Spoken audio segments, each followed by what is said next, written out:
It doesn't begin with a tragedy. It starts small. You wake up and reach for your phone before your eyes are even fully open. Notifications, updates, alerts. You scroll, not because you want to, but because it's become automatic. And before you even stand up, the world has already started speaking into your mind, louder than your own thoughts. It seems normal, but that's how it works. You're not being attacked. You're being slowly drained. There is a silent war happening every day, not with bullets or bombs, but with attention. And most people don't even know they're losing. You aren't distracted by accident. You're distracted by design. And the worst part? You think it's your fault. You blame yourself for lacking focus. You hate yourself for being unproductive. You feel guilty for not reading that book, not going for that walk, not finishing that task. But you weren't just lazy. You were outnumbered, outgunned, outsmarted. The system is smarter than you. It knows you. It watches what you click, what you like, what makes you stop scrolling. And then it adapts, not to serve you, but to keep you trapped. This is the war for your soul. And it wages every single time you choose passive consumption over conscious living. Not because you're evil, because you're tired, because you're overwhelmed.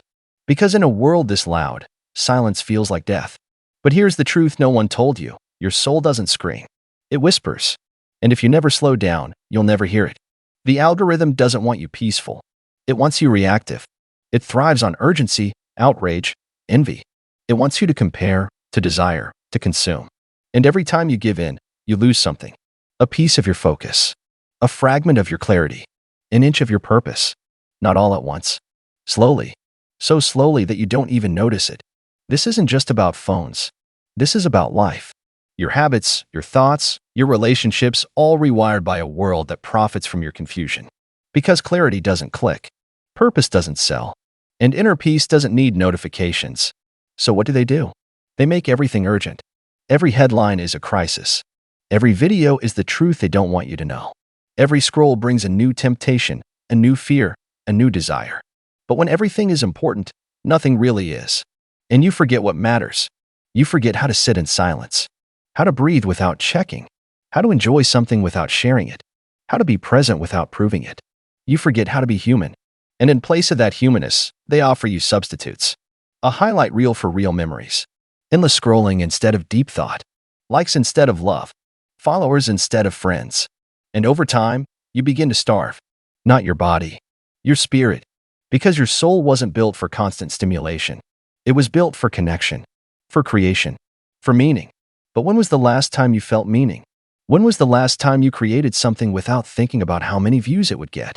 When was the last time you spent a whole day without being tracked, without being marketed to, without being nudged into the next dopamine hit? This world has made you a consumer, but you were born to be a creator.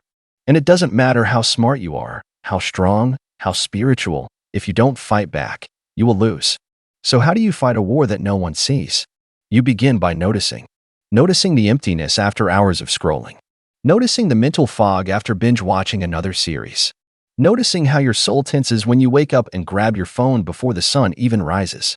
That's the first step, awareness. Because if you can name the trap, you can escape it.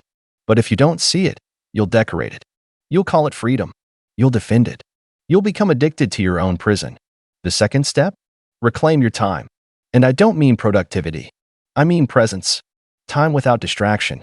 Time with nature. Time with books. Time with people who don't need filters. Time doing things that don't scale, that don't trend, that don't monetize. Just time being. Do you even remember what that feels like? Because that's where life is. Not in the next video. Not in the next post. Not in the next shiny thing promising fulfillment. Life is in the small, slow, unseen moments. And if you can't be present for those, you'll miss the only real thing you'll ever have. But make no mistake, this won't be easy. You'll feel withdrawal. You'll feel lost. You'll feel like you're missing out. Because you are. You're missing out on fake urgency, fake connection, fake power. But what you gain is worth it. You gain clarity. You gain energy. You gain time. You gain yourself. And that's what they don't want. Because a man who is present can't be manipulated. A man who is whole doesn't need to prove anything. A man who listens to his soul becomes unstoppable. So here's your mission: start small. Don't try to conquer everything in a day. Try 5 minutes. 5 minutes in silence. 5 minutes without input. 5 minutes listening, not speaking. 5 minutes watching the mind run like a wild dog and refusing to chase it. And when those 5 minutes are done, do it again tomorrow. Then again, and again. This is how you reclaim your mind. One breath at a time. One moment at a time. And slowly, the fog lifts. The world quiets. And your soul starts to speak again. What does it say? It says, I've been here all along. I was just waiting for you to stop running. This video isn't here to give you a secret hack. There is no hack. Only the long, steady journey back to yourself. It's not flashy. It's not viral. But it's real. And that's what you've been craving all along. If this message spoke to you, don't keep it to yourself. Share it with someone else who's stuck in the noise. Someone who's been surviving when they were meant to live. Here on the channel, we don't seek perfection. We seek awareness. We seek presence. We seek freedom from the inside out. Subscribe. Turn on notifications. Leave a comment and tell me this. What is one thing you'll do today to reclaim your soul from the noise? Because sometimes, one decision can change everything. See you in the next awakening.